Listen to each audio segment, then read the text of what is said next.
Renungan Kebangkitan Hati Nurani.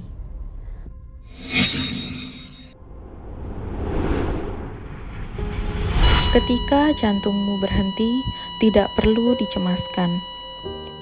Saat sekarat, juga tidak perlu dicemaskan. Jangan pedulikan jasadmu yang akan hancur. Sanak saudaramu atau petugas pengurus jenazah akan melaksanakan kewajiban mereka, seperti menyuntik tubuhmu dengan formalin agar tubuhmu tidak berbau sampai engkau dikuburkan, melucuti pakaianmu, memandikanmu, meriasmu, menggalikan lubang lahatmu, menyiapkan tempat kremasimu, mengeluarkanmu dari rumahmu, memanggulmu di atas pundak-pundak mereka, mengantarkanmu ke tempat tinggalmu yang baru, atau kuburan, atau kremasi, dan dalam 1 jam engkau telah menjadi debu. Orang-orang akan berdatangan merawat dan mengurus jenazahmu, bahkan banyak yang meninggalkan pekerjaannya demi untuk penguburanmu atau kremasimu. Perabotan-perabotanmu akan segera diurus dan berpindah tangan, seperti kunci-kunci kendaraan dan rumah, handphone, tas, sepatu, buku-buku, pakaian, uang, surat berharga seperti saham, surat tanah, surat rumah, deposito, dan lain sebagainya. Harta-hartamu yang tak bergerak itu, rumah, kendaraan, tanah, kebun, ladang, sawah. Apabila keluargamu baik, maka mereka akan mendanakan agar bermanfaat bagi orang lain dan pelimpahan jasa untuk dirimu yang baru meninggal. Yakinlah bahwa dunia tidak akan sedih karena kematianmu. Alam semesta tidak berduka atas kepergianmu. Segala sesuatu akan berjalan seperti biasa dan tidak berubah dengan perpisahanmu.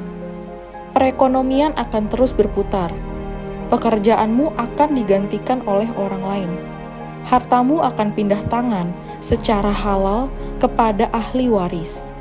Sementara karma dan batin Anda yang akan menentukan di alam mana akan dituju atas segala sesuatu perbuatan hingga perkara yang sederhana dan kecil.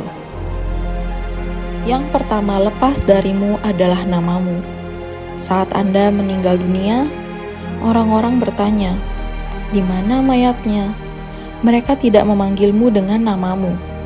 Namamu hanya tinggal kenangan belaka. Ketika mereka akan mendoakanmu di tempat ibadah, mereka bilang, "Bawa sini jenazahnya." Mereka tidak menyebutkan namamu. Betapa cepat namamu hilang berlalu. Karena itu, jangan tertipu oleh kehormatan. Jangan diperdaya oleh kedudukan dan keturunanmu. Jangan diperdaya oleh ambisimu untuk meraih jabatan. Jangan diperdaya dengan ambisimu pula untuk meraih kekayaan dan kenikmatan di dunia ini. Syarat kematian tidaklah harus sakit dulu, tidak melihat kaya atau miskin, tidak diatur dari umur yang tua atau yang muda yang harus mati terlebih dahulu. Alangkah sepelenya dunia ini, dan betapa besar apa yang akan kita hadapi.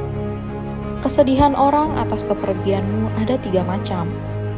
Yang pertama, orang yang mengenalmu sepintas akan mengatakan kasihan. Yang kedua, teman dan sahabatmu akan bersedih beberapa saat atau beberapa hari, kemudian mereka kembali pada rutinitas dan canda tawa mereka. Dan yang ketiga, kesedihan mendalam di rumah.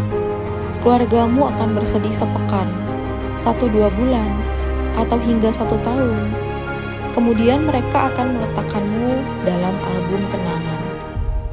Demikianlah kisahmu di antara manusia telah berakhir. Hanya tinggal album kenangan. Telah lepas darimu kecantikan, ketampananmu, hartamu, kesehatanmu, anak cucumu, rumahmu, suami atau istrimu, dan mana lagi yang namanya milikmu. Pertanyaannya sekarang adalah, apa yang telah Anda siapkan untuk hari akhirmu? Ini adalah kenyataan yang perlu direnungkan dan dilakukan.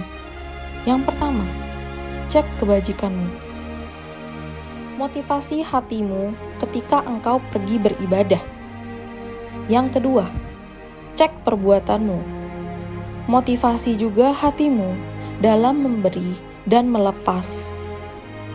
Ingatlah bahwa Tuhan sesungguhnya sudah bersemayam di lubuk hatimu yang paling dalam ketika ada ketulusanmu dalam memberi. Dan memberi itu tidak perlu ada pamrih ataupun nama. Dan yang terakhir, cek perilaku dan tingkah polamu. Motivasilah juga hatimu saat bertindak perlu senantiasa dievaluasi dan introspeksi. Mari kita berbuat baik dan tanggalkan egomu agar tidak ada lagi rasa takut untuk melepas dan berbagi.